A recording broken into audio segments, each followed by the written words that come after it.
Hey guys, welcome to another episode on my channel. So today we are going to talk about Tangent. So what actually is and how you are going to use it. This app is definitely inspired by Obsidian. And by my opinion, it looks like simplified version of it. Whether that is good or bad, you are going to decide. Maybe you would like some simplified approach as this one. If that is so, you are definitely going to love it. But if you demand all of that power that Obsidian has, this is not going to be the best solution for you. But definitely the best thing is for us to jump into it, so you can see exactly what I have in mind. Well, this first part is very similar. First we have to create workspace, basically by providing it some folder. And in here I'm going to create Tangent workspace.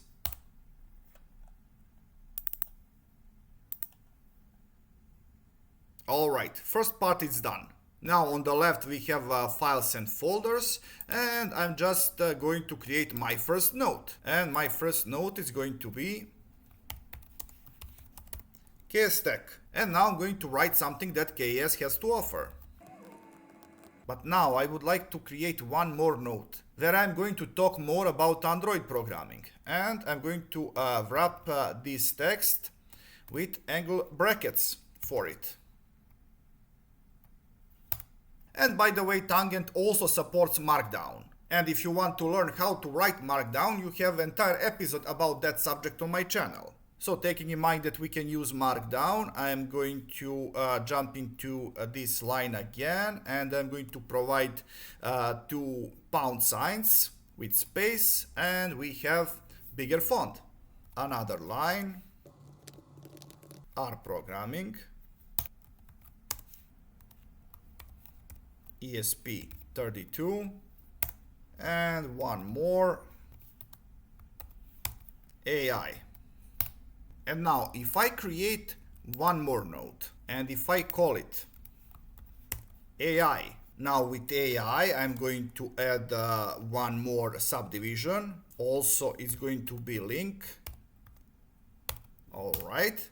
But now, if I get to KS Tech, you can see that AI changed color. Why? Because this node now exists. If I right click on it, I can click on open file to the right, and you are going to see that in here I have content of my other node. And this part is actually interesting. If you check this button here, you can see how all of my nodes are branching from one another. On top of all of this, you can create a new folder.